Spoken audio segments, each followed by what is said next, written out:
Just slip into some.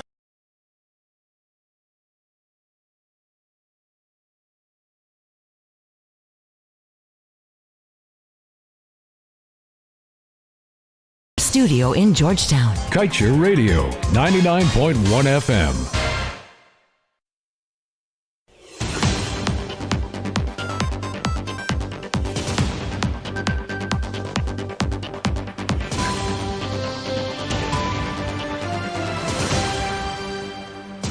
Good morning, welcome to this morning's newscast on Kaieteur Radio. I'm Kevin Smith.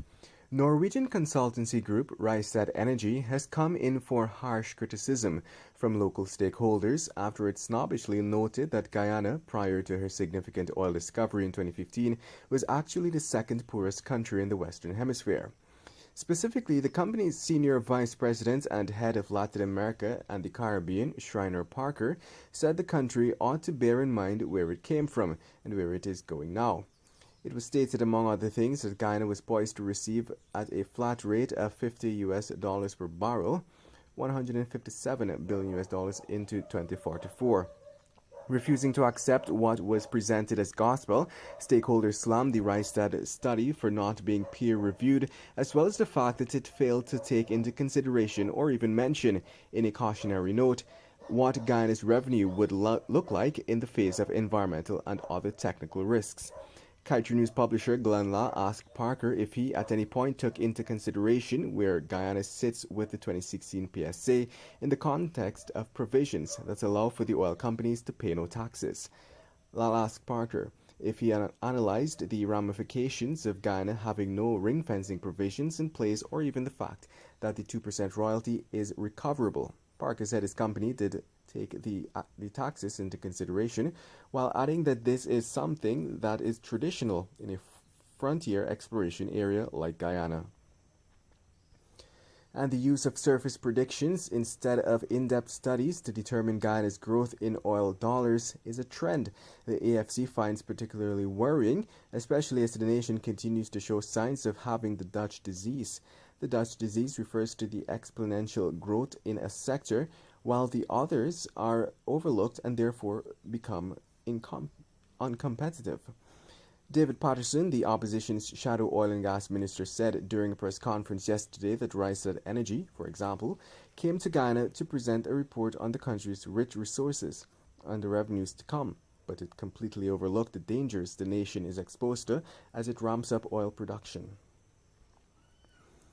Meanwhile, the PPPC national candidate Anthony Vera has warned Guyanese that they will never get the government they deserve as long as the nation continues to turn a blind eye to matters of corruption. The businessman and sugar industry advocate made the assertion days ago in a letter he penned about his resignation from Kaieteur over alleged corrupt behavior by senior company executives. Vera had accused Kaieteur officials of manipulating systems to have matters carried out in their favor. He insinuated that corruption is not only taking place at the sugar company, but it is a national issue requiring citizens' attention. He said, therefore, that in the nearly 2 years he's been associated with the government, he's seen things being done that frighten him, and he does not scare easy.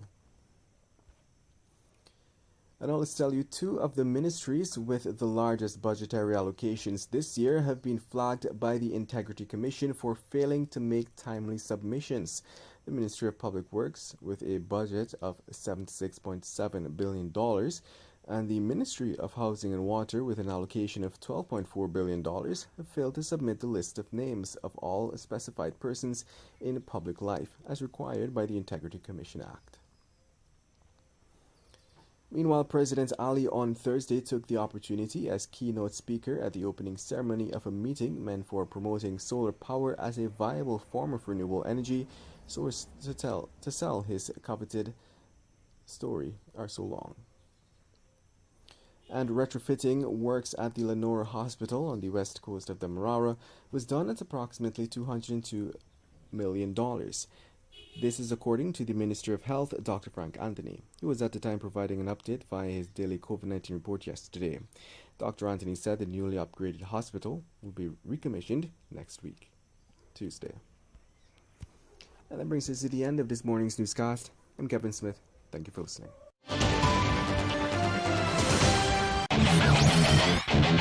Want value for your advertising dollar? Then place your ads on Kaieteur Radio's newscasts. Streamed live on 6 different mediums, reaching hundreds of thousands. Advertise today and watch your dollar grow. Call us on 225-8465 or 226-8211.